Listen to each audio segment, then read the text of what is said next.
Seasonal వ్యాధుల విషయంలో ప్రజలు అప్రమత్తంగా ఉండాలని ఎస్టీ కమిషన్ చైర్మన్ మాజీ ఎంపీ శంకర్రావు పిలుపునిచ్చారు. పార్వతీపురం మన్యం జిల్లా గుమ్మలక్ష్మీపురం ఏజెన్సీ ప్రాంతంలో ఆయన పర్యటించారు. గుమ్మలక్ష్మీపురంలో పీటీజీ బాలికల వసతి గృహం, బాలుర వసతి గృహాలను ఆయన పర్యవేక్షించారు. అనంతరం ఎస్టీ కమిషన్ చైర్మన్ శంకర్రావు మీడియాతో మాట్లాడారు. వ్యాధులు ప్రబలకుండా ప్రజలు, సంబంధిత శాఖ అధికారులు ఎప్పటికప్పుడు అప్రమత్తంగా ఉండాలని ఆయన తెలియజేశారు. ఈ సీజన్లో రక్షిత మంచినీరు అందుబాటులో లేకపోతే కాచి వడగాచిన మంచినీరు ఎక్కువగా తీసుకోవాలని సూచించారు. అలాగే ఆహార పదార్థాలు, కూరగాయలు తాజాగా ఉన్న వాటిని ప్రజలు తీసుకోవాలన్నారు. వ్యాధులు వ్యాపించినట్లయితే ప్రజలు భయపడకుండా సంబంధిత వైద్య అధికారులకు సమాచారం అందించడం వల్ల తగిన చర్యలు తీసుకుంటారని వారు తెలియజేశారు. ఈ సీజన్లో ఎక్కువగా చిన్నారులు వ్యాధులకు గురవుతారని, వారి విషయంలో తల్లిదండ్రులు మరింత జాగ్రత్తగా ఉండాలని అన్నారు. వైద్యులు ఎప్పటికప్పుడు పర్యవేక్షిస్తూ ప్రజలకు అవగాహన కల్పించాలని సూచించారు. ఈ సందర్భంగా ప్రాథమిక ఆరోగ్య కేంద్రాలను తనిఖీ చేసి సంబంధిత ఆరోగ్య సిబ్బందికి తగిన సూచనలు, సలహాలు అందిస్తామని ఎస్టీ కమిషన్ చైర్మన్ మాజీ ఎంపీ శంకర్రావు తెలియజేశారు. వాళ్ళు మరింత అలర్ట్గా ఉండాలి. ఈ టైంలో మంచి రక్షిత మంచినీరు అందినట్టు చూడాలి. రక్షిత మంచినీరు అందుబాటులో లేకపోతే నీళ్లు కాచి మరగబెట్టి చల్లార్చైనా తాగించాలి. అదేవిధంగా వస్తున్న వస్తువులు అవన్నీ బాగున్నాయా లేదా, తాజాగా ఉన్నాయా లేవో చెక్ చేసుకోవాలి. వేడివేడి పదార్థాలు అందించే స్థితి ఉండాలి. అటు న్యూట్రిషియస్ ఫుడ్ ఇవ్వడంతో పాటు, మంచినీళ్ళు ఇవ్వడంతో పాటు ఏమైనా ఇబ్బందులు ఉంటే వెంటనే తెలియచేయాలి. చాలా చోట్ల ఏంటంటే భయపడుతున్నారు చెప్పడానికి, మా మీదకి వస్తుంది కదా అని. దానివల్ల ప్రాబ్లం పెరుగుతుంది. అలాంటి పరిస్థితి లేకుండా వెంటనే తెలియజేసి ప్రభుత్వం సాయం తీసుకోవాల్సిందే నేను కోరుతున్నాను. ఇక్కడ నేను చూసిన 2 స్కూల్స్ బాగున్నాయి, చాలా సంతోషం. సిక్ రూమ్స్ కూడా ఎవరి పిల్లలు కూడా లేరు. కాకపోతే ఇది సీజన్, ఎవరు లేకపోయినా సరే మనం ఇంకా ఎక్స్ట్రా అలర్ట్గా ఉండాలి. వెంటనే స్పందించేటట్లు, వెంటనే రెస్పాన్సిబుల్గా ఉండేటట్టు కోరడం కోసం వచ్చాను.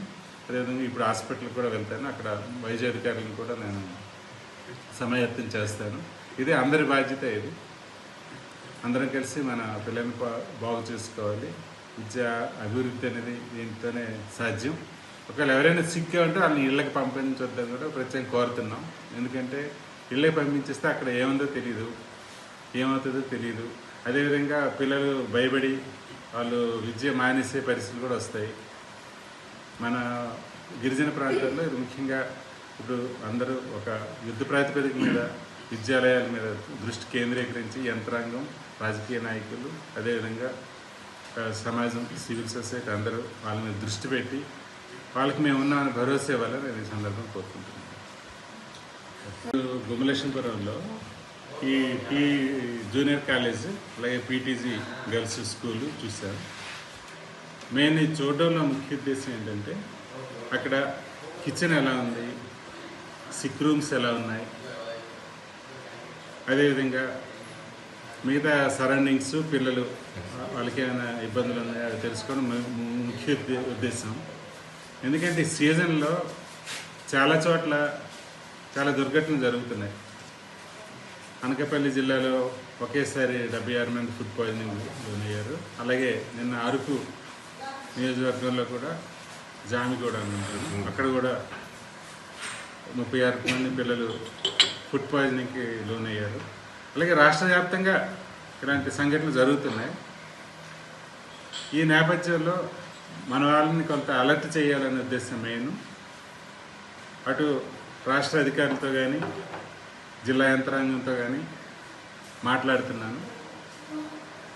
వాళ్ళతో పీఓతో వాళ్ళతో మాట్లాడుతున్నాను, కమిషన్ చైర్మన్గా.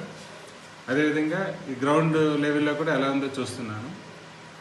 పై స్థాయిలో ఎలా ఉన్నా సరే ఇది హెడ్ మాస్టర్స్, ప్రిన్సిపల్స్, వార్డెన్లు, అథవా టీచర్స్, సిబ్బంది వీళ్ళకి పరీక్షా కాలం. ఇది ఈ సీజన్ అనేది పరీక్ష సమయం, విద్యార్థులకు కాదు, టీచర్స్కి. ఎందుకంటే ఫస్ట్ చూసేది వాళ్ళే, పిల్లల బాగోగులు చూసేది వాళ్ళే. అదేవిధంగా ఏమైనా ఇబ్బంది వస్తే వెంటనే